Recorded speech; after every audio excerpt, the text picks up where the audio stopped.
Бәріңізге сәлем қыздар. Карамельный пирог дайындаймыз. Сливкисіз дайын болады. Ең алдымен қамырын дайындаймыз. Електен өткен ұнымыздың үстіне салқын сары майымызды салып, қолымызбен үгітіп крошка жасаймыз.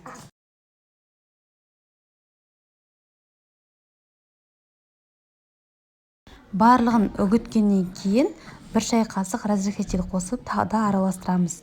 Бөлек ыдысымызға 1 жұмыртқамызды жарып, үстіне қантымызды салып, қант ерігенше венчикпен араластырамыз. Құрғақ қоспамыздың үстіне сұйық қоспамызды қосып, қамырымызды жинаймыз. Бізде қолға жабыспайтын жұмсақ қамыр шығады. Дайын болған қамырымызды пакетке салып, тоңазытқышқа 15 минутқа қоямыз. Оған дейін біз салмасын дайындаймыз. Вареная сгущенканың үстіне 20% қаймағымызды саламыз. 3 дана жұмыртқамызды салып, барлығын жақсылап венчикпен араластырамыз.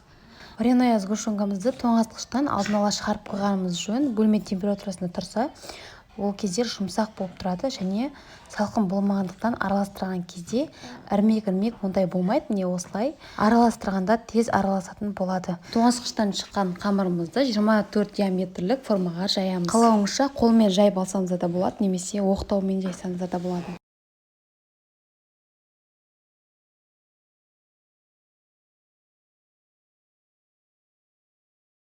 Жан-жақтан да бортигін шығарып, тегістеп шығамыз. Шанышқының көмегімен тесіп, дайын тұрған салмамызды құямыз.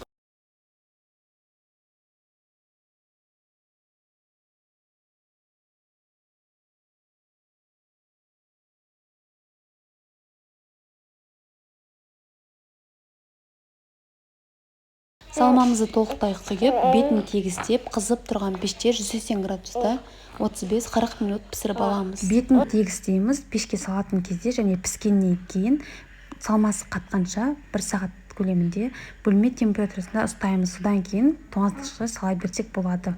Жасап көріңіздер, міндетті түрде өте дәмді пирогтардың бірі. Подписаться бөлімін басып, менің каналыма тіркелуді ұмытпаңыздар. Сіздерге пайдам тигеніне қуанамын.